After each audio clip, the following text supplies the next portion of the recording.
2024, a year that had its own share of highs and lows, a year where uncertainties controlled the narrative on the global landscape, a world grappling with wars and multiple armed conflicts, be it West Asia, the Russia-Ukraine conflict, violence in the African nations and unrest in the subcontinent.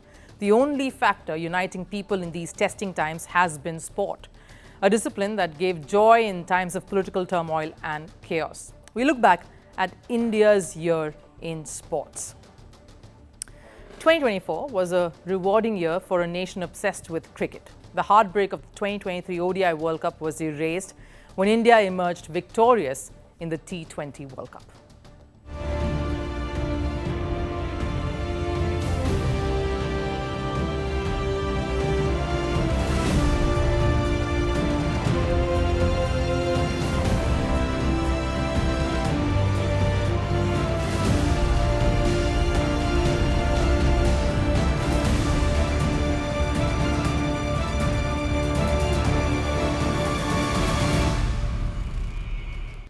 It was quite an emotional ride, that, and while the T20 World Cup glory was a major talking point, it wasn't the only success India had.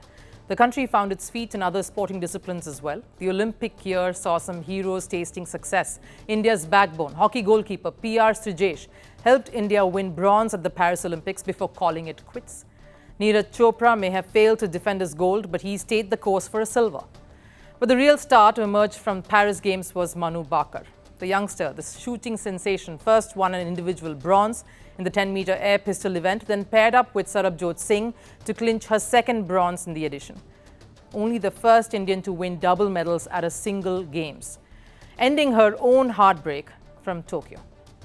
And the medal, like the first medal. So I realized that, people are always going to refer to me as an Olympic medalist. Yes. So it's going down definitely with my profile and everything. And I'll always be known like this, that, Manu Bhaker, the Olympic medalist. So that one thing really affect, it put a lot of change in me. It just feels like, okay, I am one of those people now, like one of very few people who have made it to this podium, and it's very special to me. The Paralympians too showed great spirit to give India glory, be it javelin thrower Sumit Antil, shooter Avani Lakhara, badminton ace Nitesh Kumar, archer Harvinder Singh, that's just to name a few. They scripted a golden journey.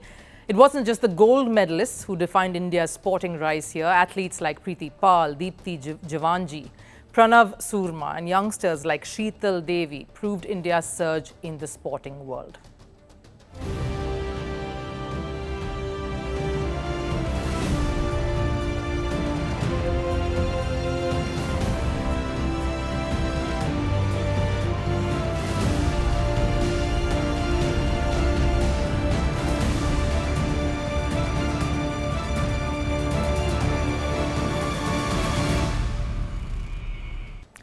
They proved impossible is nothing, and it was their belief system that really defined India's sporting culture.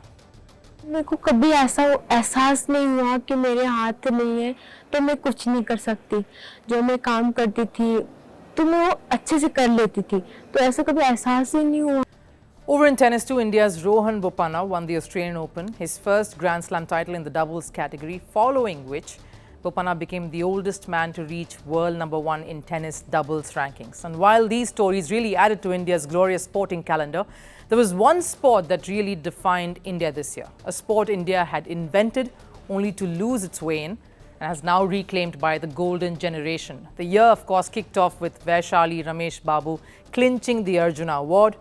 In fact, she was just carrying forward the laurel that her brother, chess prodigy Pragyananda, had brought to the country the previous year. Pandemic has helped chess grow much more. Now there are bigger audience, like with Queen's Gambit, also this streaming things, and as helped the chess boom. And now we see that people actually recognize chess and recognize chess player also. So it's a very good thing as a chess player to see. And a young teenager carried forward the baton when he took on the biggest names in the world. Gukesh Dommaraju established India's dominance in the chess world by becoming the candidates winner, battling financial woes and overcoming many challenges. Gukesh scripted something special.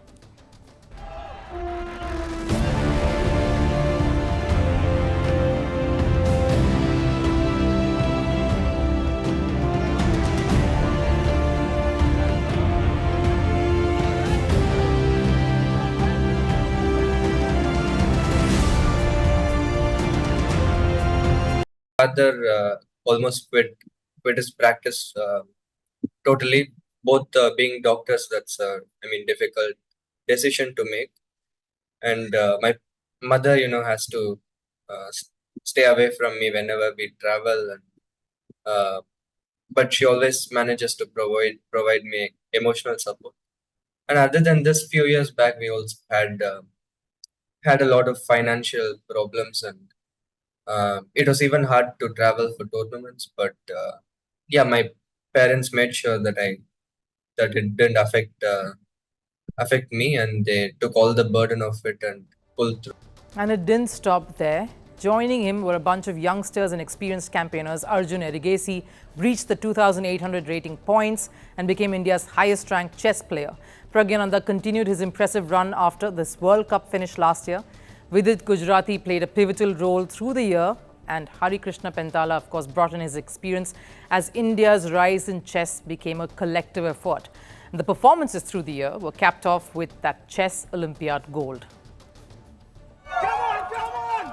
India! 2-1! India!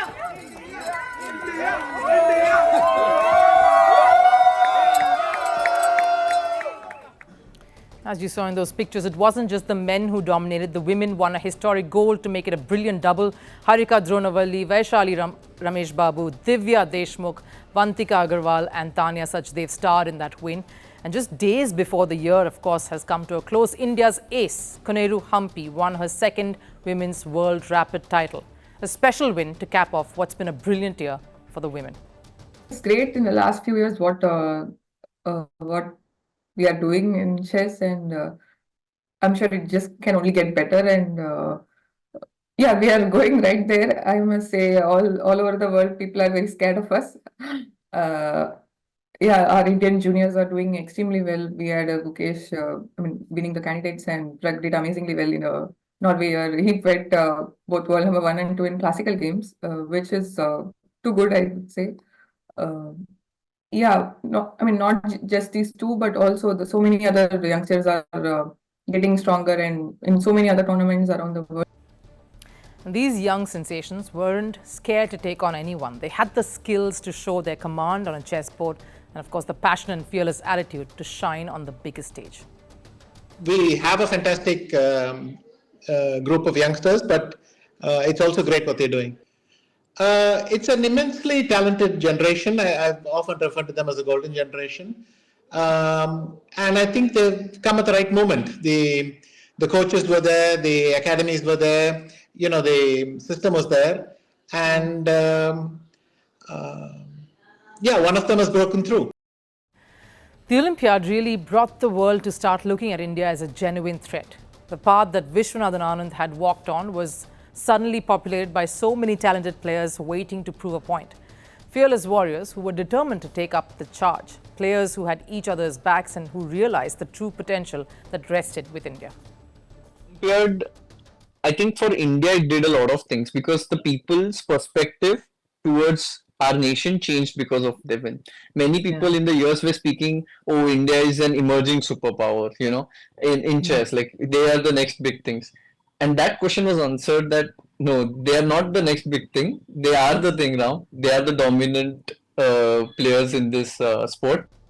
And while the Olympiad cemented India as giants in the chess world, it needed one more major highlight to really put the spotlight on India and make the world acknowledge them as superpowers.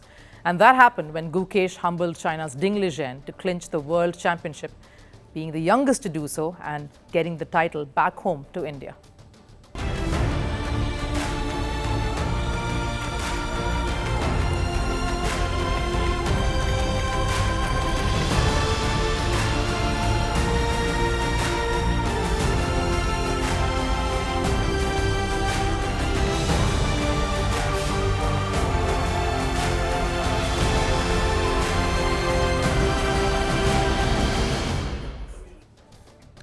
Gukesh's win wasn't just celebrated by his family and his near and dear ones. The youngster became the face of India's dominance in the sport with the feat that he achieved, earning praise from every possible quarter.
Chess inarguably has emerged the sport of the year for India.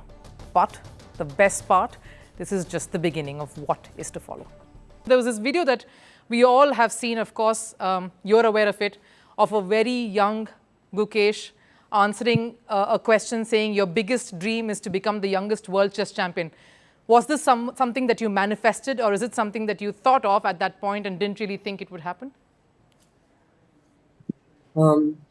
I think like right from the start, I got inspired by watching Pishi versus Magnus match in 13 in Chennai, and I thought at that time, once the title was once Magnus won the title, I thought it would be cool to bring back the title to India. And this youngest world champion, I don't exactly remember how I got this dream, but I think I was so young that it was always I was so young that I did really believe that it could be possible, and I think for this dream has been like the driving factor behind mine and a lot of important people in my life's efforts to reach here. So yeah, I think this it's just a kid's dream which really pushed us all through. What are your thoughts like when you look at what next or your goal next? Where do you see yourself from this point? Yeah, what's next for me? I think right now I'm still trying to process it. I'm trying to settle and enjoy this moment because I'm grateful for what God has given me, and I think I should enjoy it. And of course, for the next year, I will be playing a lot of tournaments, and my goal is to now become the best player in the world. It has always been the case, and I think it continues to be. And looking forward to continue. Resuming all the work and all the efforts. And, hopefully next year will be as or more enjoyable as this one is. Yes, Gukesh, because you've given us a lot of moments of joy over the last 1 year. You've put Indian chess back to where it truly belongs. But thank you so much for speaking to us. Wishing to see many more such exciting moves from you in the coming months, and looking forward to more such conversations. Thank you. Thanks a lot. Best of luck.